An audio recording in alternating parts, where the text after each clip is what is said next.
तुकाराम महाराज म्हणतात की संतपण हे कुठेही बाजारामध्ये विकत मिळत नाही. म्हणून काय म्हणतात बघूया. नाही संतपण मिळत हे हाटी, हिंडता कपाटी राणीवनी.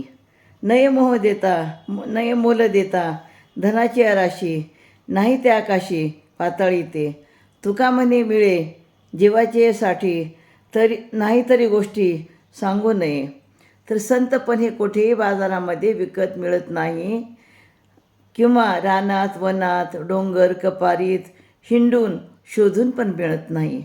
संतपणा किती मोठी किंमत दिली, पैसा ओतला तरी मिळत नाही. तो आकाशात किंवा पाताळात कोठेही शोधून मिळत नाही. हरीला आपला जीव अर्पण करण्यानेच संतपणा प्राप्त होत असतो. अशी स्थिती जर नसेल तर संतपणा मिळवण्याची गोष्टच काढू नये. म्हणजे तुकाराम महाराज म्हणतात की तुम्हाला संतपणा म्हणजे एखादा संत जो असतो तर संतपणा त्याला असं पैशामुळं किंवा बाकी कोणत्याही गोष्टीमुळं मिळत नाही.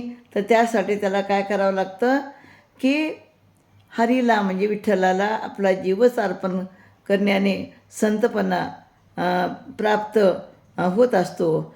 आणि म्हणून संतपणा मिळवण्याची गोष्ट कधीही कुणी काढू नये. संतपणा हे आपल्या कृतीतून, आपल्या वागण्यातून, आपल्या विचारातून संतपणा मिळत असतो, असे अभंगातून सांगितलेलं आहे. रामकृष्ण हरी.